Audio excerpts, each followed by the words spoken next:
Ladies and gentlemen, this is going to be an update on a $400 billion lawsuit. The court, in its ignorance, said that it was going to dispose of that particular lawsuit in due course.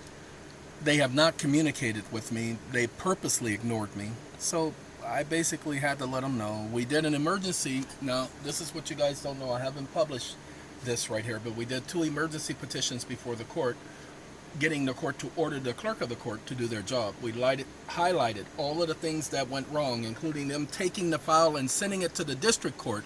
Well, when they rerouted it back to that court, they didn't notify me. They didn't update the record. They didn't do anything. They just went through the motions. I'm saying, no. Y'all don't get to ignore this. These idiots blocked our access to the court. Oh, and by the way, the other party haven't responded, so they're in default a second time. I put them in a catch-22. They couldn't respond. Do you guys understand? They couldn't respond to the original petition because it brings up the same point. Those ignorant wannabe creditors have no standing. I'm not going to argue policies and procedures and, oh, you didn't do this and you felt. I don't give about none of that stuff. Either they had standing or they didn't is the issue. We're not going to deal with technicalities. No. We're not going to deal with, well, you didn't do this and we're not going to go for that. Oh, no. If they accepted service, and they did, through electronic signature, they did not notify the court that that was improper. The court said that there was no proper service, but it never explained that the electronic signature did not qualify, never responded to that question. So you fools are going to deal specifically with the question so that we can make it so that electronic signatures are never accepted for service for anybody from this point forward, the Attorney General or the opposing party, because both of them elected for electronic signature. Now here's the other thing. I have another case where I'm handling for someone else. They're accusing him of not notifying the other party. Excuse me? What do you mean? The case has already been filed. All he has to do is file it on the record. The clerk of the court is responsible for notifying the other party. Y'all better go back and read. Let me show y'all this so that y'all, when y'all are dealing with cases and they want to get y'all on service, we're going to leave the foreclosure killer alone. We're going to go to the legal assistant. Wake up. I have a case in the appeals court that they're claiming that I did not serve the opposing party in the bankruptcy court initially, period.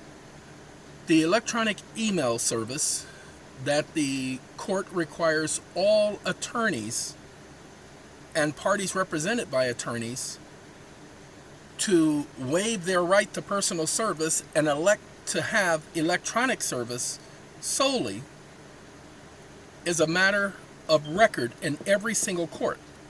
And thus the clerk of the court accepts and assumes the responsibility of registered agent and the responsibility of notifying the parties. Stop listening.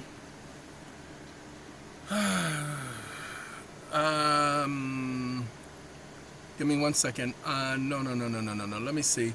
Mandatory electronic service policy of representative parties. Pursuant to the bankruptcy court's general order and mandatory e-filing policies adopted nationwide following the Judicial Council directives, all parties represented by counsel waive personal service and consent to electronic service, CMECF, case management electronic case files, as a condition of participating in the court electronic filing system. That's why I always put or by other electronic means.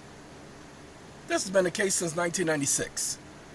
When they first went to this program, making sure that all attorneys accept filings through the clerk of the court. Once they do a notice of appearance, that's all she wrote, because they have waived service on behalf of their client. Official capacity of the clerk of the court.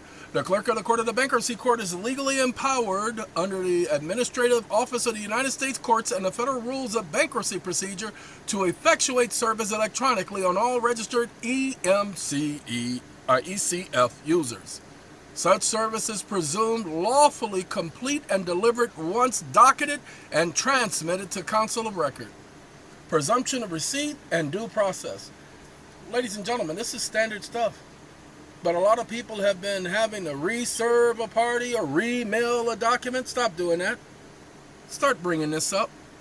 They cannot handle this. Use their rules against them. Ain't nobody else got to be telling you about this. Okay? If they knew, they didn't know it to this degree, and they weren't thinking about it along this line. That's not my fault. My job is just to give you guys something you can use. Okay? Now, regarding the $400 billion lawsuit, all of you, get your taxes done. You don't have to do the full $400 billion. Do the 1099-C for $9,999,999.99. 1 penny shy of $10 million. Do your 1099-Cs. And then use part of that, well, use one of those 9 million to do your 1040 or 1041 ES and attach a money order. It's supposed to be 4 money orders, totaling $9,999,999.99. So you do the money order for $3.5 million each.